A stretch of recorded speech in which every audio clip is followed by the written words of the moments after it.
A mandatory quarantine for travelers flying into Texas from certain hard-hit areas is now in effect.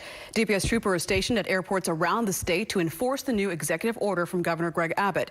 Channel 2's Sally Mamdouh live at Hobby Airport tonight with the details. Sally? And see how that order went into effect today at noon, and troopers made sure that they were scattered throughout the airport today, making sure travelers are following this order. In addition to TSA agents, travelers will now be greeted by Texas state troopers at Houston airports once they land.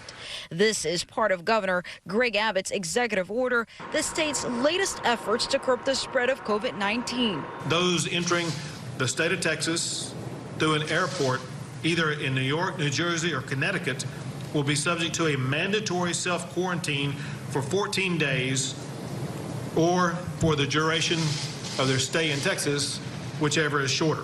Troopers will now be at airports awaiting flights coming from the tri-states where coronavirus cases at a high number and New Orleans. Our troopers are going to be there screening passengers as they get off to determine if they are subject to the order. DPS trooper Greg Cummins says travelers coming from those specific states will now fill out this form handed out by troopers. Travelers will be asked to leave their name, number, date of birth, license number, flight information, and their home address for a random follow-up by a state trooper. Our DPS special agents will randomly go out and check the locations that the travelers report on that form to make sure that they're in compliance. The new order went into effect Saturday at noon, and violators could face up to a $1,000 fine or spend up to 180 days in jail. We're hoping that everyone complies so that those criminal penalties are not used.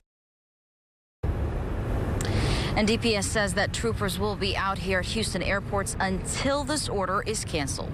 We're live in Southeast Houston. Sally Mamdouh, KPRC, Channel 2 News. Sally, thank you. New tonight, the Centers for Disease